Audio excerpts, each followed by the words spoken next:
So we're going to talk about this now, even though we're going to get down to the short-term rentals. But we had the discussion one of these times here not too long ago about the northern living facilities and where we stand on those. Now, I don't have the values on the assessments tonight because we discussed that at the last meeting. And with those have been raised up, and they'll be having a grievance night on those to see if you're going to reduce them or what they're going to leave the same or whatever the case may be. But on all their properties, I've had the code enforcement from the county get in there and take a look at where they are and what they need to do and those types of things. So starting with 3140 Sunset Way View, they need a septic permit issued. Project must be finished and permit closed out after final inspection. At 3144 Sunset View Way, dropping off application this week for deck that was already built. Blocking use of deck until they receive a certificate. Okay? 3150 Sunset View Way, sending a copy of hot tub electrical inspection and providing engineer certification letter for open the septic permit. 5274 Pillar Way, slash the 5071 Dawson Way, which is the same address for the same place. Don't ask me how we did that, but we did that somehow on the books. They are verifying the size of the septic system to see if okay for 6 bedrooms. That's the one that they have advertised for the 25 people, okay? So they're researching that to make sure that it's in the system they have is adequate for that. And 196 or 198 Hallett Pond Road, they're submitting a permit to install a heating cooling system. And they've been given until June 1st to comply with all of those things. So code enforcement now at the county level is on top of that. I will discuss this with Mark because these are all things that you have been going on around that he hasn't been addressing. And we need to get not just these properties but all the properties. We need to have a better handle on what's going around when things are done. The question needs to be asked: have they been permitted? Do you have a copy of your permit? If they haven't, then we need to get them down there and get that done. Okay, so this is just the one area out there we had our conversations about the concerns from the people that had called in. So that's where we stand on that aspect of it. Now, is there anything on the licensing portion over here? I know we left that open. There's $1 per year per property. Is there something governs law as to the minimum you can charge and the maximum you can charge? I asked that question because I think there's when you look at some of the rates that they're receiving up at the Northern Living and what they're getting per month, I think it would just be a waste of the time. So the embarrassment would be to charge them $50 annual fee when they're getting, $2,500 a night is what they're advertising for. Right. I mean, there's got to be some sense of reason to what the business generates. Right. They just have that skill to. Yeah. I mean, the other option we may have and want to consider is that assessments be done on the income, if it's an income property, on the income basis rather than just on the value of the property itself. If they're actually generating dollars there. There's like 3 different ways you can assess a property. Right. And that may be the way to go if in essence we think that the permit's going to be too. We don't want to, or sliding scale or something, I don't know, just a thought. We can discuss that obviously, but my thoughts are, I'm going to have to,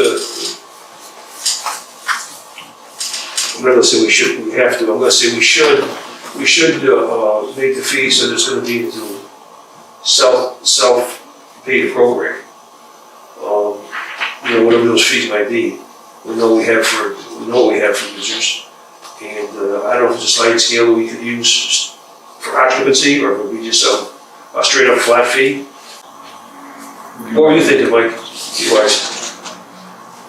Boy. I mean, what are you thinking? I'm thinking something along the dependent on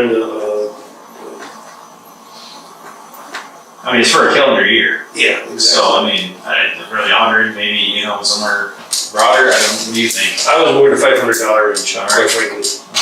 Okay. Because it's not, you got, I know it's going to be each one of the places up here, but this place has already got, 7 places Right. that they're doing. they're looking to expand other properties in 48 to do the same thing. And there is no debating that this is going to be a cost to us to an extent with the enforcement issues or wherever the case may be. So I don't debate that with this. So I mean, What are you thinking, George? I like the 500. Yeah. It's good, you figure what it's gonna cost us with the code enforcement officer, additional knowledge. Yeah, because we're gonna have to put some money into that, because if not, why the hell have the law? You know, and then, because if we don't, then we're gonna hear the same thing. We're putting the law in to stop the problem, but if we're not going to enforce it, you know, who we kidding? I just don't know. What do you think, Deb? Sounds high, it's higher than what I was thinking, but it's acceptable, I guess. I mean, they're definitely making a killing on it, so. I mean, we're not making a killing on it, they're making a killing on it, yeah. Exactly. Yeah, that's what I was thinking, because what will happen is, if we let them go in their whole season, I mean, they're gonna continue to do what they're doing. right. And we won't have them monitored or anything else. And I still think Northern Liberty's gonna do what they're gonna do, because, you know, 500 for what they're making up there is a pittance. Right. Yeah, I mean, you're kind of already on top of it with having the county, you know, come and inspect it, right? And then for the one that's 21 people or whatever the estimate is, anyways, this regulation is going to cut that down anyways. So it's going to be 2 people and then the plus 2. So really, you're kind of preventing an issue, and then kind of big time for this. That makes sense. One of your biggest problems with that is gonna be enforcement. Yeah. Our enforcement officer's way overtaxed now.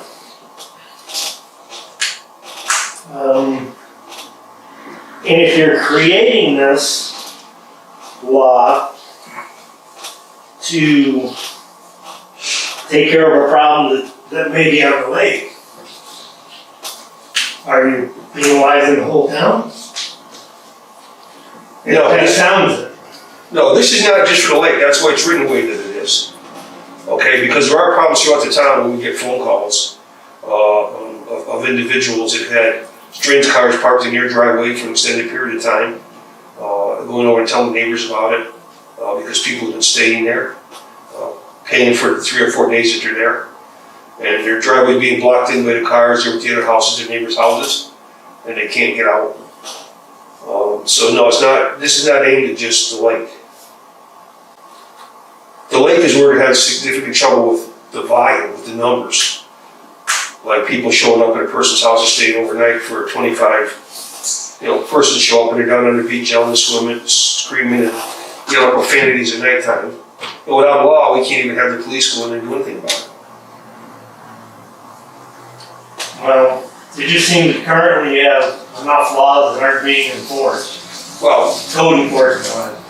So if we start overtaxing Mark even more, what's gonna happen? well, we are going to be addressing that issue. Let me put it to you that way. Okay. I'm not going to discuss anybody's job performance as we sit here. But, I think there's things that we've asked in the past that haven't been done, and we're gonna start clamping down on those because we need to do it, because it's affecting other things as well. So, Okay. But also as a town board, we really can't sit here and say, we have a problem, but we don't wanna make so-and-so work too hard. I mean, we wouldn't be a very good town board if we did that.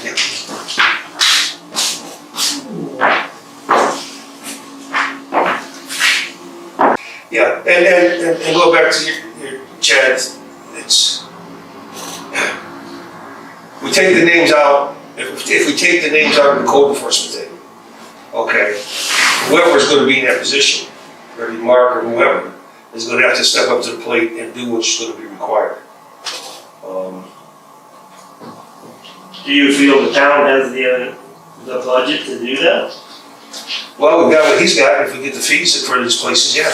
Because it seems like it would be quite the job. I don't think so. I don't think so. Once you establish the pattern and people understand that's the role and what they're gonna do, it's not the Wild West. You're just gonna come in and set up a shop and, do whatever you wanna do. I think it's manageable. I really do, Chad. Northern is not a fly-by-night outfit. No, they're not. No, they're not. They want it to be peaceable. They will always have complaints, so.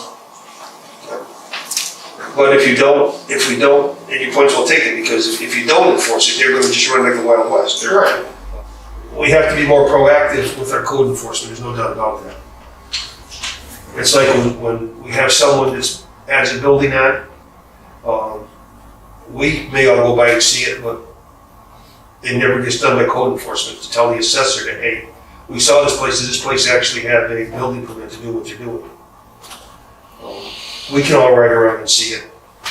So I think that, my point being that whoever's in code enforcement has to really be dedicated to code enforcement. Agree. You guys don't want to enforce it. They come in, they do what they gotta do, you do your portion of it. And we are not an enforcement agency, I don't believe, correct? That's my point. Right. That's my point. But we know there's enforcement needs to be done. Right. Okay, so when you couple what should be done there, not for lack of what you're doing, but the things that should be done once you've completed your work and move on to the enforcement phase, all right, that hasn't been good done.